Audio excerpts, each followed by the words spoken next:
എല്ലാവർക്കും Sarath'S പുതിയൊരു വീഡിയോയിലേക്ക് സ്വാഗതം. അപ്പോൾ നമ്മുടെ സാംസങ് എന്ന് പറയുന്ന ബ്രാൻഡ് നമ്മുടെ മിഡ് റേഞ്ച് സെക്ഷനെ ഡോമിനേറ്റ് ചെയ്യാൻ തുടങ്ങിയത് അവരുടെ എം സീരീസ് വെച്ചാണ്. അപ്പോൾ എം സീരീസിൽ ഇപ്പോൾ ഏറ്റവും പുതിയതായിട്ട് ഇറങ്ങിയ നമ്മുടെ M31s ഏറ്റവും നല്ല രീതിയിൽ നമ്മുടെ ഒരു മിഡ് റേഞ്ചിൽ ഏറ്റവും കൂടുതൽ വിറ്റ് പോകുന്ന ഒരു ഫോണായിട്ട് മാറിയിരിക്കുകയാണ്. അപ്പോൾ പ്രധാനമായും ഈ ഒരു എം സീരീസിന്റെ ഹൈലൈറ്റ് എന്ന് പറയുന്നത് ഒരു മോൺസ്റ്റർ ബാറ്ററിയാണ്. അത്യാവശ്യം കാഷ്വൽ യൂസേഴ്സിനൊക്കെ ഒരു നല്ല രീതിയിലുള്ള പെർഫോമൻസ് തരുന്ന ഒരു ഫോണാണ് നമ്മുടെ എം സീരീസ്. അപ്പോൾ നമ്മുടെ M31s ചെറിയ രീതിയിൽ കുറച്ച് പോരായ്മകളും കാര്യങ്ങളൊക്കെ ഉണ്ടായി. അപ്പോൾ അതൊക്കെ ഒന്ന് സാംസങ് റെഡിയാക്കിയിട്ട് പുതിയൊരു ഫോൺ ഇറക്കാൻ പോവാണ്, നമ്മുടെ സാംസങ്ങിന്റെ M51 എന്ന് പറഞ്ഞ ഫോൺ. അപ്പോൾ ഇന്നത്തെ വീഡിയോയിൽ നമ്മൾ സാംസങ്ങിന്റെ M51 എന്ന് പറഞ്ഞ ഫോണിൽ നിന്ന് നിങ്ങൾക്ക് എന്തൊക്കെയായിരിക്കും പ്രതീക്ഷിക്കാവുന്നത്, ഈ ഒരു ഫോണിൽ എന്തൊക്കെയാണ് വ്യത്യാസങ്ങളുള്ളത്, ഇതിന്റെ സ്പെസിഫിക്കേഷൻ എന്തൊക്കെയാണ്, ഇതിന്റെ പ്രൈസിങ് എത്രയായിരിക്കും എന്നുള്ള കാര്യങ്ങളൊക്കെയാണ് നമ്മൾ ഡിസ്കസ് ചെയ്യാൻ പോകുന്നത്. സോ നമുക്ക് വീഡിയോ സ്റ്റാർട്ട് ചെയ്യാം.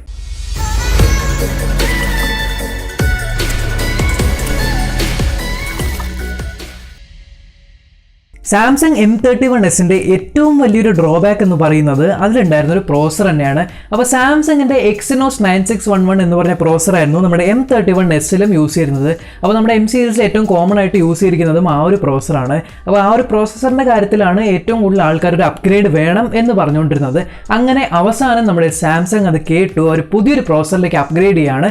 അപ്പോൾ ഇനി വരുന്ന സാംസങ്ങിന്റെ M51 എന്ന് പറഞ്ഞ ഫോണിൽ വരാൻ പോകുന്ന പ്രോസർ നമ്മുടെ സ്നാപ്ഡ്രാഗന്റെ 730 എന്ന് പറഞ്ഞ പ്രോസർ ആയിരിക്കും. അതേപോലെ തന്നെ ഡിസ്പ്ലേയിലും മാറ്റം വരുത്തിയിട്ടുണ്ട്. അപ്പോൾ നമ്മുടെ സാംസങ്ങിന്റെ M51 എന്ന് പറഞ്ഞ ഫോണിൽ നിങ്ങൾക്ക് കുറച്ചുകൂടി വലിയൊരു ഡിസ്പ്ലേ ആണ് കിട്ടുന്നത്. അപ്പോൾ 6.67 ഇഞ്ചിന്റെ ഒരു ഫുൾ HD+ ആയിട്ടുള്ള ഒരു ഡിസ്പ്ലേ ആണ് വരുന്നത്. അപ്പോൾ ഡിസ്പ്ലേ എന്ന് പറയുന്നത് നമ്മുടെ സാംസങ്ങിന്റെ സൂപ്പർ AMOLED ഡിസ്പ്ലേ തന്നെയാണ്. കൂടാതെ നിങ്ങൾക്ക് ചെറിയ രീതിയിൽ ഒരു പഞ്ച് ഹോൾ കാണാൻ പറ്റും. അപ്പോൾ സ്ക്രീനിന്റെ ഒരു ലെഫ്റ്റ് സൈഡിലായിട്ട് ഒരു പഞ്ച് ഹോളിലാണ് നമ്മുടെ ഈ ഒരു ഫോണിന്റെ ക്യാമറ ഉള്ളത്. അപ്പോൾ എന്തായാലും നമ്മുടെ M31s വെച്ച് കമ്പയർ ചെയ്യുമ്പോൾ കുറച്ചുകൂടെ വലിയൊരു സ്ക്രീനാണ് നമ്മുടെ M51 എന്ന് പറഞ്ഞ ഫോണിൽ വന്നിരിക്കുന്നത്. ഇനി അതേപോലെ തന്നെ റാമിന്റെ കാര്യത്തിൽ ഈ ഒരു ഫോണിൽ ബേസ് വേരിയന്റിൽ വരാവുന്ന റാം എന്ന് പറയുന്നത് ഒരു 8GB റാമാണ്. കൂടാതെ 128GB ഒരു ഇന്റേണൽ സ്റ്റോറേജും ആയിരിക്കും ഈ ഒരു ഫോണിൽ നിന്ന് നിങ്ങൾക്ക് പ്രതീക്ഷിക്കാവുന്നത്. അപ്പോൾ പ്രധാനമായും എം സീരീസിൽ അവർ അപ്ഗ്രേഡ് ചെയ്യുന്ന ഒരു പ്രധാന കാര്യം എന്ന് പറയുന്നത് ബാറ്ററി തന്നെയാണ്. അപ്പോൾ നമ്മുടെ M31s അവർ 6000 mAh ഒരു ബാറ്ററിയാണ് കൊണ്ടുവന്നത്.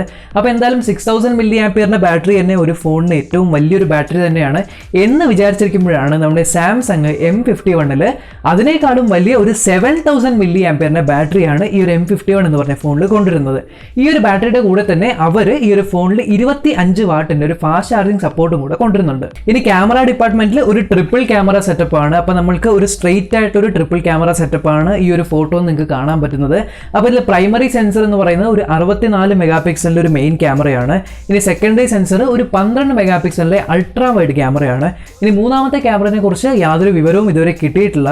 അപ്പോൾ ഒന്നില്ലെങ്കിൽ ഒരു ഡെപ്ത് സെൻസർ ആയിരിക്കും, ഇല്ലെങ്കിൽ ഒരു യൂസ്ലെസ് ആയിട്ട് ഒരു മാക്രോ ക്യാമറ ആയിരിക്കും. എന്തായാലും മൂന്നാമത്തെ ക്യാമറ ഒരു യൂസ്ഫുൾ ആയിട്ടുള്ള ഒരു ക്യാമറ ആയിരിക്കണം എന്ന് തന്നെയാണ് നമ്മൾ പ്രതീക്ഷിക്കുന്നത്. ഇനി ഈ ഒരു ഫോണിന്റെ പ്രൈസിങ്ങിന്റെ കാര്യത്തിൽ ഇപ്പോൾ വന്നിരിക്കുന്ന റൂമർ ഏകദേശം ഒരു 22,000 rupees ആയിരിക്കും ഈ ഒരു ഫോണിന്റെ ഒരു പ്രൈസിങ് എന്നാണ് പറയപ്പെടുന്നത്.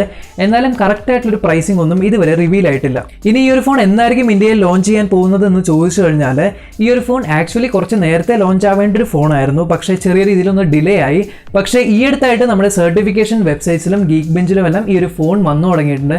അപ്പോൾ എന്തായാലും ഒന്നിൽ ഈ മാസം അവസാനത്തിനുള്ളിൽ അല്ലെങ്കിൽ അടുത്ത മാസം എന്തായാലും ഈ ഒരു ഫോൺ ഇന്ത്യയിൽ ലോഞ്ച് ആവുന്നതായിരിക്കും. അപ്പോൾ എന്തായാലും ഈ ഒരു ഫോണിൻ്റെ ലോഞ്ചിന് വേണ്ടി കാത്തിരിക്കാം. അപ്പോൾ എന്തായാലും ഈ ഒരു വീഡിയോ നിങ്ങൾക്ക് ഇഷ്ടപ്പെട്ടുവെങ്കിൽ എന്തായാലും ചാനൽ ചെക്ക് ചെയ്യാനും സബ്സ്ക്രൈബ് ചെയ്യാനും മറക്കരുത്. നമ്മൾക്കിനി അടുത്ത വീഡിയോയിൽ കാണാം.